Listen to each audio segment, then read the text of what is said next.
തിരുവനന്തപുരത്തും കോഴിക്കോട്ടും രണ്ട് കോർപ്പറേഷനുകളിലെയും രണ്ട് പ്രധാനപ്പെട്ട സ്ഥാനാർത്ഥികൾ. ആ രണ്ട് പ്രധാനപ്പെട്ട സ്ഥാനാർത്ഥികളും അവരുടെ സ്ഥാനാർത്ഥിത്വം നിലനിൽക്കുമോ ഇല്ലയോ എന്ന ആശങ്കയിലാണ്. അതിൽ കോഴിക്കോട് കോർപ്പറേഷനിൽ കുറച്ച് ഗുരുതരമാണ് കാര്യം. വോട്ടർ പട്ടികയിലേ പേരില്ല വി എം വിനുവിന്. 2020 ഇല്ല, ഇപ്പോൾ 2025 ഇല്ല. വോട്ടർ പട്ടികയിൽ പേരില്ലാത്തൊരു ആൾ എങ്ങനെ സ്ഥാനാർത്ഥിയായി എന്നുള്ളതാണ് നമ്മളുടെയൊക്കെ ഒരു സംശയം. ഇത് ആ പാർട്ടി, കോൺഗ്രസ് പാർട്ടി അത് അന്വേഷിക്കേണ്ടിയിരുന്നതല്ലേ, ജാഗ്രത കാട്ടേണ്ടിയിരുന്നതല്ലേ. വൈഷ്ണവയുടെ കാര്യത്തിൽ ഒരു സാങ്കേതിക പ്രശ്നമുണ്ട്. അതിപ്പോൾ കോടതിയുടെ ഉത്തരവിനെ തുടർന്ന് ഹിയറിംഗ് ഇന്ന് കഴിഞ്ഞിരിക്കുന്നു. ആത്മവിശ്വാസത്തിലാണ് വൈഷ്ണവ്. മറുഭാഗത്ത് പരാതി കൊടുത്ത ധനേഷും ആത്മവിശ്വാസത്തിലാണ്. വോട്ട് വെട്ടി എന്നൊരു ആരോപണം നിലനിൽക്കുമോ? വോട്ട് വെട്ടി എന്ന ആരോപണത്തിന് യാതൊരു നിലനിൽക്കാനുള്ള സാധ്യതയുമില്ല. വിവരക്കേട് കൊണ്ട് വോട്ട് പോയി എന്നുള്ളതാണ് ഇതിനകത്തെ അടിസ്ഥാനപരമായ പ്രശ്നം. വെറും വിവരക്കേടാണ്. നൂറുകണക്കിന് ആയിരക്കണക്കിന് സ്ഥാനാർത്ഥികൾ, കോഴിക്കോടോ തിരുവനന്തപുരം രണ്ടും നൂറുകണക്കിന് ആയിരക്കണക്കിന് സ്ഥാനാർത്ഥികൾ മത്സരിക്കുമ്പോൾ ഇത്തരം പാകപ്പിഴകൾക്ക് സ്വാഭാവികമായും സംഭവിക്കാം. ഇപ്പോൾ 140 നിയോജക മണ്ഡലങ്ങളിലേക്ക് MLA മാർ മത്സരിക്കുമ്പോൾ പോലും ഇത് അവസാന നിമിഷം വലിയ ചലഞ്ചായി വരികയൊക്കെ ചെയ്ത ഒരുപാട് സംഭവങ്ങൾ നമ്മുടെ മുമ്പിലുണ്ട്. അത് അവസാനം കോടതി പോവുകയൊക്കെ ചെയ്തിട്ടുണ്ട്. പക്ഷേ ഇതിനകത്ത് അടിസ്ഥാനപരമായി എന്താണ് കുഴപ്പം? തിരുവനന്തപുരത്ത് ഒരു CPM-ൻ്റെ കോട്ടയായിട്ടുള്ള ഒരു വാർഡ് പിടിക്കാനായിട്ട് ഒരു ചെറുപ്പക്കാരിയായ ഒരു സ്ത്രീ, ഒരു KSUവിൻ്റെ നേതാവ് വൈഷ്ണവി വരുന്നു. അത് മുട്ടട വാർഡാണ്. 400 വോട്ടിന് അവിടെ CPM സ്ഥിരമായി ജയിക്കുന്ന, CPM-ൻ്റെ കാലാകാലങ്ങളായി അവർ ജയിക്കുന്ന ഒരു സ്ഥലമാണ്. അവിടെ ഒരു സ്ഥാനാർത്ഥി വരുമ്പോൾ എന്താണ് നിയമം പറയുന്നത്? Section 9 Kerala panchayat Raj act. ഇവിടെ തന്നെ ഈ സ്ഥാനാർത്ഥി താമസിക്കണമെന്നുള്ളതിന് ഒരു നിയമപരമായ ബാധ്യതയില്ല. അങ്ങനെ വേണ്ട, കോർപ്പറേഷനിൽ എവിടെയെങ്കിലും താമസിച്ചാൽ മതി. അങ്ങനെ ഇരിക്കെയാണ് ഈ മുട്ടട വാർഡിലെ ഈ ഒരു അഡ്രസ്സിൻ്റെ പേരിലുള്ള ഈ തർക്കങ്ങൾ മുഴുവൻ ഉണ്ടാകുന്നത്. ഞാൻ മനസ്സിലാക്കുന്നതനുസരിച്ച് ഇദ്ദേഹം ഈ കോൺഗ്രസിൻ്റെ സ്ഥാനാർത്ഥി വൈഷ്ണവി അവിടെ താമസിച്ചിരുന്ന ആളാണ്. വൈഷ്ണവ് സുരേഷ് അവിടെ താമസിച്ചിരുന്ന ആളാണ്. വൈഷ്ണവ് സുരേഷ് അവിടെ താമസിച്ചിരുന്നു. 7 വർഷങ്ങൾക്ക് മുമ്പ് മറ്റൊരു സ്ഥലത്തേക്ക് താമസം മാറി. പക്ഷേ കുടുംബ വീട് അവിടെയാണ്. അവർക്ക് നേരത്തെ തന്നെ അവിടെ വോട്ടുണ്ടായിരുന്നതാണ്. ഇതെല്ലാം ശരിയാണ്. പക്ഷേ നമ്മുടെ നിയമപ്രകാരം നിങ്ങളൊരു സ്ഥലത്ത് വോട്ടറായിരിക്കണമെങ്കിൽ, കാൻഡിഡേറ്റ് അല്ല, വോട്ടറായിരിക്കണമെങ്കിൽ നിങ്ങളവിടെ 6 മാസമെങ്കിലും താമസിച്ചിരിക്കണം. 6 മാസത്തിന് മുമ്പ് നിങ്ങൾ അവിടെ നിന്ന് വിട്ടുപോയിട്ടുണ്ടെങ്കിൽ, നിങ്ങൾ വേറൊരിടത്താണ് താമസിക്കുന്നതെങ്കിൽ നിഷ്പ്രയാസം അതങ്ങ് മാറ്റിയേ പോരെ. ഇത് ശ്രദ്ധിച്ചില്ല എന്നുള്ളതാണ് ഞാൻ മനസ്സിലാക്കുന്ന ഒരു കാര്യം. വൈഷ്ണവ് സുരേഷിനോട് അരുൺ ചോദിക്കുമ്പോൾ അവിടെ തന്നെയാണോ താമസമെന്ന് ചോദിക്കുമ്പോൾ കൃത്യമായ മറുപടിയില്ല. അവിടെ അല്ലല്ലേ താമസിക്കുന്നത്, അവിടെ അല്ല. പക്ഷേ ഇതിനകത്തുള്ളൊരു ഒരു ആവശ്യവുമില്ലാതെ ഒരു വിവാദത്തിൽ പോയി വെട്ടിലായിപ്പോയെന്നുള്ളതാണ്. അവിടെ താമസിക്കേണ്ട നിർബന്ധമില്ല വൈഷ്ണവ് സുരേഷിന്. അത് അവർക്ക് തിരുവനന്തപുരം കോർപ്പറേഷനിൽ എവിടെ താമസിച്ചിരുന്നാലും ഈ പ്രശ്നം ഉണ്ടായിരുന്നില്ല. ഇനിയാണ് അതിനകത്ത് TCയുടെ തമാശകൾ വരുന്നത്. 18/564 സുധാഭവൻ മുട്ടട, ഇതാണ് അഡ്രസ്സ്. 18/564 താമസിക്കുന്നത് വേറൊരാളാണ്. അത് വേറൊരു വീടാണ്, സുധാഭവനുമല്ല. അപ്പോൾ ഈ 18/564 എങ്ങനെ വന്നു എന്ന് ചോദിച്ചാൽ 3/564 എന്ന് പറഞ്ഞ് വേറൊരു TC ഉണ്ട്. ആ TCയിലാണ് വൈഷ്ണവ് സുരേഷ് ശരിക്കും താമസിക്കുന്നത്. അത് വേറൊരു വാർഡിലാണ്, കുറച്ച് കിലോമീറ്ററുകൾ അപ്പുറം, അമ്പലമുക്ക്. അപ്പോൾ എഴുതിയപ്പോൾ മാറിപ്പോയതാണ്. സ്വന്തമായൊരു വീടുണ്ട്. ആ വീട്ടിലെ TC നമ്പർ 3/564. ഇത് പഴയ വീടാണ്. അപ്പോൾ ഉള്ള ഒരു വീടിൻ്റെ ഓർമ്മയിൽ അപ്പോൾ നമുക്ക് കണക്ഷൻ വളരെ ക്ലിയറാണ്. 18/564 എന്ന് എഴുതിപ്പോയി. 18ആണ് വാർഡ് നമ്പർ. മുട്ടട വാർഡ് 18ആണ്. ഞാൻ എൻ്റെ അടുത്താണ് താമസിക്കുന്നത്. 18ആണ്. 564 എന്നുള്ളത് അവരുടെ ശരിക്കുള്ള ഇപ്പോൾ അവർ താമസിക്കുന്ന വീട്ടിലെ ബാക്കി നമ്പറാണ്. ഇതാണ് സംഭവം. ഇതെല്ലാവർക്കും വളരെ ക്ലിയർ ആയിട്ട് മനസ്സിലായി. അപ്പോൾ സത്യത്തിൽ വൈഷ്ണവ് സുരേഷിന് അവിടെ വോട്ടറായിരിക്കാൻ അധികാരമുണ്ടോ? ഇല്ല എന്നുള്ളതാണ് എൻ്റെ സത്യം. പക്ഷേ ഇതിൻ്റെ പേരിൽ നമ്മൾ വാശി പിടിക്കേണ്ട കാര്യമുണ്ടോ?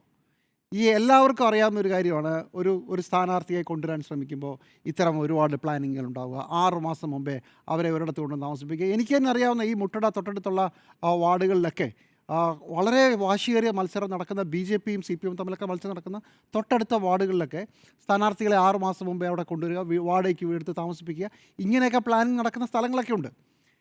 എവിടോ ആയിക്കോട്ടെ, ഇതൊരു ഫെയർ ആയിട്ടുള്ളൊരു മത്സരം, ഒരു ശക്തമായ മത്സരം നടക്കട്ടെ. അതങ്ങ് സമ്മതിച്ചു കൊടുക്കുന്നതിൽ പ്രശ്നമുണ്ടോ എന്ന് ചോദിച്ചാൽ അത് മറ്റേ പാർട്ടിയുടെ ഒരു ദയാദാക്ഷിണ്യത്തിൽ മാത്രമാണ്. നിങ്ങൾക്കൊരു ഫെയർ പ്ലേ ഇങ്ങനെ വേണമെന്ന് പറയാൻ പറ്റില്ല. 6 മാസം താമസിച്ചിരിക്കണം അവിടെ എന്നുള്ളത് ഒരു നിയമപരമായ ബാധ്യതയാണെങ്കിൽ ഈ സ്ഥലത്ത് സ്ഥാനാർത്ഥി താമസിച്ചിട്ടില്ല എന്ന് അവർ തന്നെ ഉറപ്പിച്ച് പറയാത്തൊരു സ്ഥലത്ത് നമുക്കിത് മനസ്സിലാവുന്ന കാര്യം. എന്ന് മാത്രമല്ല, ഞാൻ നേരത്തെ പറഞ്ഞതുപോലെ എഴുതിയപ്പോൾ തെറ്റായി എഴുതിയത് ശരിക്കുള്ള വീടിൻ്റെ TC നമ്പറിൻ്റെ ഒരു കഷ്ണമാണെന്ന്. ഇതിൽ കൂടുതൽ എന്താ തെളിവ് വേണ്ടത്? അപ്പോൾ വിവരക്കേട് കൊണ്ട്, മണ്ടത്തരം കൊണ്ട് ചെയ്തു വെച്ച ഒരു കാര്യമാണിത്. അടുത്തത് നമ്മൾ കോഴിക്കോടേക്ക് പോയാലോ, കോഴിക്കോട് VM വിനു. അദ്ദേഹത്തിന് നിയമസഭാ തിരഞ്ഞെടുപ്പും പഞ്ചായത്ത് തിരഞ്ഞെടുപ്പും അതുപോലെ തന്നെ ലോക്സഭാ തിരഞ്ഞെടുപ്പിനും നാമനിർദ്ദേശ വോട്ടർ പട്ടികകൾ പലതാണ് എന്ന് അറിയാമോ എന്ന് എനിക്ക് സംശയം. അതോ കോൺഗ്രസ്സുകാർക്ക് അറിയാത്തതാണോ? 2020 താൻ വോട്ട് ചെയ്തെന്ന് അദ്ദേഹം ഉറപ്പിച്ച് പറയുകയാണ്. സത്യത്തിൽ അദ്ദേഹത്തിൻ്റെ ഓർമ്മ കുറച്ച് പറ്റിച്ചായിരിക്കും.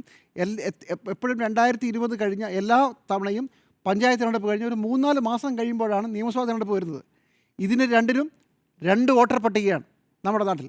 അതായത് നിങ്ങൾ പഞ്ചായത്ത് തിരഞ്ഞെടുപ്പിൽ എത്രയോ തവണ നമ്മൾ കണ്ടിട്ടുണ്ട്. പഞ്ചായത്ത് തിരഞ്ഞെടുപ്പിൽ വോട്ട് ചെയ്തതിൻ്റെ ധൈര്യത്തിൽ നിയമസഭാ തിരഞ്ഞെടുപ്പിൽ വന്ന് പറയും, ഞാൻ കഴിഞ്ഞ തവണ വോട്ട് ചെയ്താണല്ലോ, എൻ്റെ പേരെന്താ കാണാത്തത്? അത് കാണില്ല. കാരണം ഇത് 2 വോട്ടർ പട്ടികയാണ്. തിരഞ്ഞെടുപ്പ് നടത്തുന്നത് 2 സംവിധാനമാണ്. പാർലമെൻറ്റ് തിരഞ്ഞെടുപ്പും നിയമസഭാ തിരഞ്ഞെടുപ്പും നടത്തുന്നത് കേന്ദ്ര തിരഞ്ഞെടുപ്പ് കമ്മീഷൻ്റെ കീഴിൽ സംസ്ഥാനത്ത് വേറൊരു സംവിധാനമാണ്. ആ സംവിധാനത്തിൻ്റെ പേര് ചീഫ് ഇലക്ടറൽ ഓഫീസർ എന്നാണ്. അതേസമയം പഞ്ചായത്ത് തിരഞ്ഞെടുപ്പ് നടത്തുന്നതോ അത് സ്റ്റേറ്റ് ഇലക്ഷൻ കമ്മീഷനാണ്. ഇത് രണ്ടിനും 2 വോട്ടർ പട്ടികയാണ്. ഈ വോട്ടർ പട്ടികയുടെ വ്യത്യാസം, ഈ തിരഞ്ഞെടുപ്പ് നടത്തുന്ന സംവിധാനത്തിൻ്റെ വ്യത്യാസം മനസ്സിലാക്കാതെ VM വിനു പറഞ്ഞു പോയതാണ് ഇന്നത്തെ കാര്യം. അദ്ദേഹം പറഞ്ഞതിൽ ഉറച്ചു നിൽക്കുകയാണെങ്കിൽ അത് കള്ളവോട്ടായിപ്പോൾ. കാരണം 2020 വോട്ടർ പട്ടിക ഇപ്പോൾ പുറത്തു വന്നിട്ടുണ്ട്. അതിനകത്ത് VM വിനുവിൻ്റെ പേരില്ല. VM വിനു സാറിന് തെറ്റിപ്പോയതാണ്. അദ്ദേഹം വോട്ട് ചെയ്തത് അതിനുശേഷം കുറച്ച് മാസങ്ങൾക്ക് ശേഷമുള്ള നിയമസഭാ തെരഞ്ഞെടുപ്പിലായിരിക്കാനേ സാധ്യതയുള്ളൂ. അല്ലെങ്കിൽ വരട്ടെ.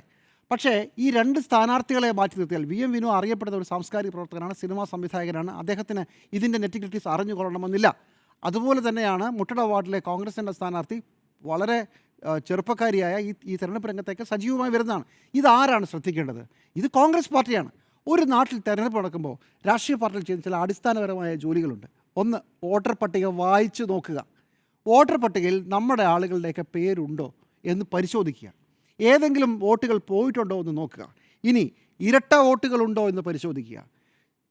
എതിർകക്ഷിയുടെ വോട്ടുകൾ ഏതെങ്കിലും മരിച്ചു പോയിട്ട് അങ്ങനെ തന്നെ കിടക്കുന്നുണ്ടെങ്കിൽ അത് വെട്ടിമാറ്റുക. ഇവരാരെങ്കിലുമൊക്കെ എക്സ്ട്രാ കൊണ്ടുവന്ന് ചേർത്തിട്ടുണ്ടെങ്കിൽ, ഇവിടെ ആളെ കൂട്ടാനായിട്ട് വേറൊരു മണ്ഡലത്തിൽ നിന്ന് കൊണ്ടുവന്നിട്ടുണ്ടെങ്കിൽ അത് ചലഞ്ച് ചെയ്യാനുള്ള സംവിധാനം ഉണ്ടാക്കുക. ഇതൊക്കെയാണ് ഒരു രാഷ്ട്രീയ പാർട്ടി തെരഞ്ഞെടുപ്പിന് മുമ്പ് നടക്കേണ്ട മുന്നൊരുക്കങ്ങൾ. ഈ മുന്നൊരുക്കങ്ങൾ നടത്തിയില്ല കോൺഗ്രസ് പാർട്ടി എന്നുള്ളതാണ് അടിസ്ഥാനപരമായ വിഷയം. അത് ചെയ്യാത്തതിന് ഇപ്പോൾ VM വിനുവിൻ്റെ വോട്ട്, ഇല്ലാത്ത വോട്ട് എങ്ങനെയാണ് CPM ചലഞ്ച് ചെയ്ത് മാറ്റാൻ പറ്റുക? VM വിനുവിൻ്റെ വോട്ടില്ല 2020 തന്നെ. അങ്ങനെയാണെങ്കിൽ 2020 വോട്ടില്ലാത്തയാളെ 2025 ആകുമ്പോൾ CPM വിചാരിച്ചിട്ട് വോട്ട് വെട്ടിക്കാൻ പറ്റുമോ? തെരഞ്ഞെടുപ്പ് കമ്മീഷൻ ചെയ്യാൻ പറ്റുമോ? ഇതാർക്കും ചെയ്യാൻ പറ്റില്ല. അടിസ്ഥാനപരമായി ഈ തെരഞ്ഞെടുപ്പിനെ സമീപിക്കുമ്പോൾ കോൺഗ്രസ് പാർട്ടി വേണ്ട മുന്നൊരുക്കം നടത്തിയില്ല എന്നുള്ളതാണ് ഈ 2ഇടത്തെയും പ്രശ്നം. കോഴിക്കോട് തന്നെ വേറൊരു സ്ഥലത്തും നമ്മൾ ഇതുപോലെ തന്നെ വാർത്ത റിപ്പോർട്ട് ചെയ്തു. കുഴപ്പം കോൺഗ്രസ് പാർട്ടിയുടേതാണ്. ഇത്തരം ചില അടിസ്ഥാനപരമായ കാര്യങ്ങൾ ശ്രദ്ധിച്ചാൽ ഇതൊക്കെ ഒഴിവാക്കാവുന്നതേ ഉള്ളൂ. ഇനി ഇത് കോൺഗ്രസിൻ്റെ മാത്രം കഥയല്ല. ഇതെല്ലാ തദ്ദേശ തിരഞ്ഞെടുപ്പ് സമയത്തും നമ്മൾ ഇത്തരം പല വാർത്തകൾ കണ്ടിട്ടുണ്ട്. കഴിഞ്ഞ തവണ CPMൻ്റെ ഭാഗത്തു നിന്നുണ്ടായിട്ടുണ്ട്. അത് വലിയ വാർത്തയായിട്ടുണ്ട്. എവിടെയെങ്കിലുമൊക്കെ ചെറിയ പാകപ്പിഴകൾ പറ്റും. പക്ഷേ കോഴിക്കോട് നിങ്ങൾക്ക് പറ്റിയത് ഏറ്റവും പ്രധാനപ്പെട്ട മേയർ സ്ഥാനാർത്ഥിയായി കൊണ്ടുവന്ന VM വിനുവിൻ്റെ പേര് വോട്ടർ പട്ടികയിൽ ഉണ്ടോ ഇല്ലയോ എന്ന് പരിശോധിക്കുന്നതിൽ ഒരു തെറ്റുപറ്റി.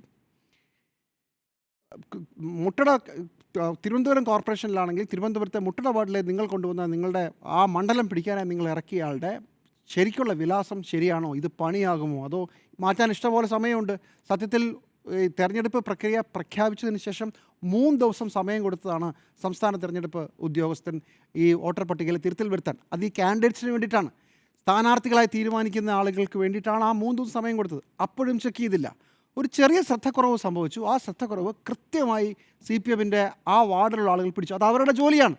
അവരുടെ പേരിൽ പുറത്ത് കുതിര കയറിയിട്ട് കാര്യമില്ല. ഇത് അങ്ങോട്ടും ഇങ്ങോട്ടും എല്ലാ കാലത്തും തെരഞ്ഞെടുപ്പിൽ ആളുകൾ ചെയ്യുന്നതാണ്.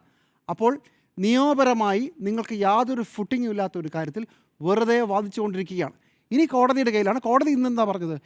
എന്തായാലും ഇത്രയായി, ഒരു ഒരു ഒരു ഒരു യുവതിയായ പുതിയതായിട്ട് തിരഞ്ഞെടുപ്പ് വരുന്ന ഒരാൾ, സാങ്കേതിക പ്രശ്നമല്ലേ, വിട്ടുകള എന്ന് പറയുന്ന ഒരു കോടതിയുടെ എന്താ പറയുക, ഒരു മഗ്നാനിമിറ്റി മാത്രമാണ്. ഈ ചില കേസുകളിലൊക്കെ വിവാഹപ്രായത്തിന് 18 വയസ്സിന് 5 ദിവസം 10 ദിവസമൊക്കെ പുറത്തുള്ളപ്പം അതിൽ പോലും കോടതി വിട്ടുവീഴ്ച കാണിക്കാറുണ്ട്. അതുമാത്രമേ ഉള്ളൂ. അതുകൊണ്ട് അത് കോടതിയുടെ ഔദാര്യം മാത്രമാണ്. അല്ല, അത് കൺസിഡർ ചെയ്യാനേ പറഞ്ഞിട്ടുള്ളൂ. അല്ല, അന്തിമ തീരുമാനം ഇലക്ഷൻ കമ്മീഷനാണ്. പക്ഷേ കോടതിയുടെ ഒരു അനുഭാവപൂർവമായ ഒരു പരിഗണന, ഒരു തരത്തിലും അനുഭാവപൂർവമായ പരിഗണന അർഹിക്കുന്ന ഒരു സ്ഥാനാർത്ഥിയല്ല. കാരണം 6 മാസം അവരോട് താമസിച്ചില്ല. പ്രശ്നം TC തെറ്റിപ്പോയത് മാത്രമല്ല, 6 മാസം അവരോട് താമസിച്ചിട്ടില്ല എന്നുള്ളതിനകത്തെ കാര്യം. TC നമ്പറൊക്കെ ഇപ്പം പിന്നെ അറിയാതെ പൊങ്ങി വന്നതാണ്. അപ്പോഴാണ് നമുക്ക് മനസ്സിലാകുന്നത് ശരിക്കുള്ള വീടും ഇപ്പോൾ എഴുതിയിരിക്കുന്ന വീടും തമ്മിലുള്ള കോറിലേഷൻ മനസ്സിലാകുന്നത്. അപ്പോൾ അതുകൊണ്ട് ഈ കാര്യത്തിൽ ഞാൻ സ്ഥാനാർത്ഥികളെയല്ല കുറ്റം പറയുക, VM വിനുവിനെ പ്രത്യേകിച്ചും ശ്രദ്ധിക്കേണ്ടത് കോൺഗ്രസ് പാർട്ടിയായിരുന്നു. ഒരു തെരഞ്ഞെടുപ്പിൽ നടത്തേണ്ട അടിസ്ഥാനപരമായ മുന്നൊരുക്കങ്ങൾ നടക്കാതെ പോയതുകൊണ്ട് ഇത്രയല്ലേ സംഭവിച്ചുള്ളൂ എന്ന് മാത്രം ആശ്വസിക്കുക.